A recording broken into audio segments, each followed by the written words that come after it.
What do you do when someone calls your grieving daughters bastards, blames them for their father's death, and then tries to take them away from you? You show them what happens when you push a mother too far, and I did it right in front of their entire church. If you've ever been underestimated, silenced, or had your family disrespected in the worst possible way, then hit that like button, subscribe, and get ready for one of the most cold, calculated, and completely earned takedowns you'll hear today. Comment below and tell us from which country are you watching this vengeance story. I've always tried to keep the peace for my daughter's sake, even after my ex-husband cheated on me, got another woman pregnant, and died in an accident before our divorce was even finalized. I tried to stay civil. I thought the drama died with him. I was wrong.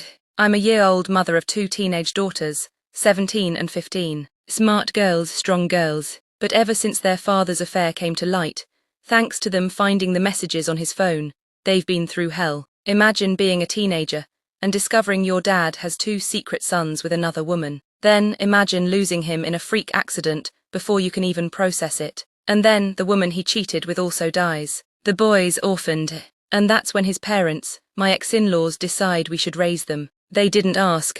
They demanded my girls be their good big sisters, that we all just move in together like some blended fairy tale nightmare. But my daughters weren't having it. They're working through their trauma with a therapist. They are not responsible for their father's sins. So when did the in-laws push for custody? Yeah, we lawyered up. This all came to a head one weekend at the farmer's market. It was my youngest daughter's birthday. Instead of a big party, she wanted to shop local, get some chocolate, sweets, maybe pick up something special. I gave her a budget, let her explore, and she was glowing. Until I got a call.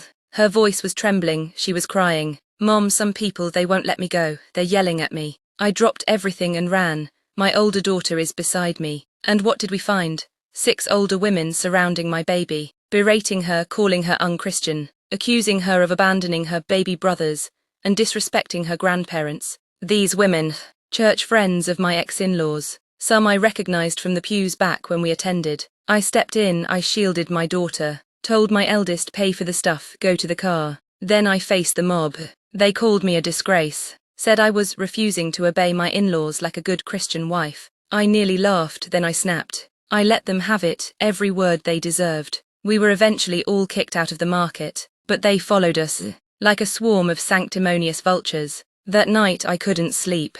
After my girls went to bed, I reached out to an old church friend, the one sane person in that place. He told me what happened. My ex-mill had posted a novel on the church Facebook group, a sob story about how her horrible daughter-in-law was leaving her and her husband homeless and alone, how my daughters refused to even speak to them, and how we were the reason she lost her precious orphaned grandsons. But the kicker, she claimed the affair children were actually from a surrogate, because I supposedly couldn't have more kids, and that I rejected the babies because they were boys. That was the moment I said, enough. See, since my divorce wasn't finalized when my ex died, I still had access to everything, and I wasn't just mad, I was methodical.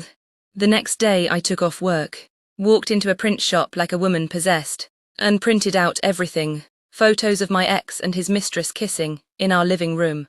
Screenshots of their messages, full of "I can't wait to finally be with you." Conversations with his parents where they encouraged the affair. Voicemails, emails, texts where they blamed my daughters for his death, calling them bastards. 2 days after he died, I paid extra for high-quality color copies, glossy even. Then I went home and made personalized binders. You know those little prayer booklets churches hand out? Yeah, I mimicked that format.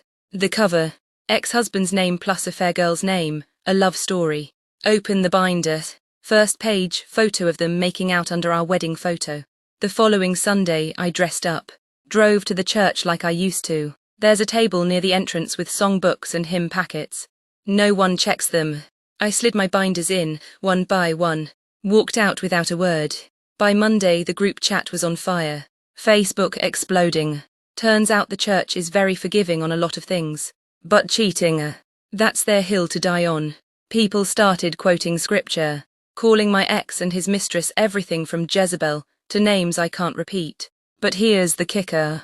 Some still tried to blame me for failing as a wife, but they also said they understood, and hoped one day I'd return to the light. But the real satisfaction, 2 apology letters, one for each of my daughters, and an invitation for me to return for support. My ex-in-laws, they were shamed out of the church.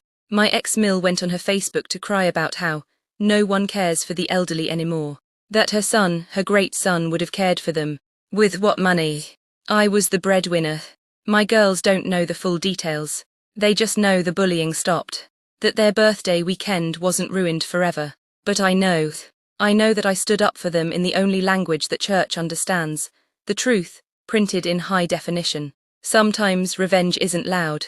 It doesn't need a fight or a courtroom. Sometimes it's a binder of receipts, left quietly on a pew. Because when the righteous lie, the truth will sing louder. If this story gave you chills or made you cheer, smash that like button. Tell us in the comments, what's your favorite story of karma doing its thing? And don't forget to subscribe for more stories just like this, because revenge is a dish best served with receipts.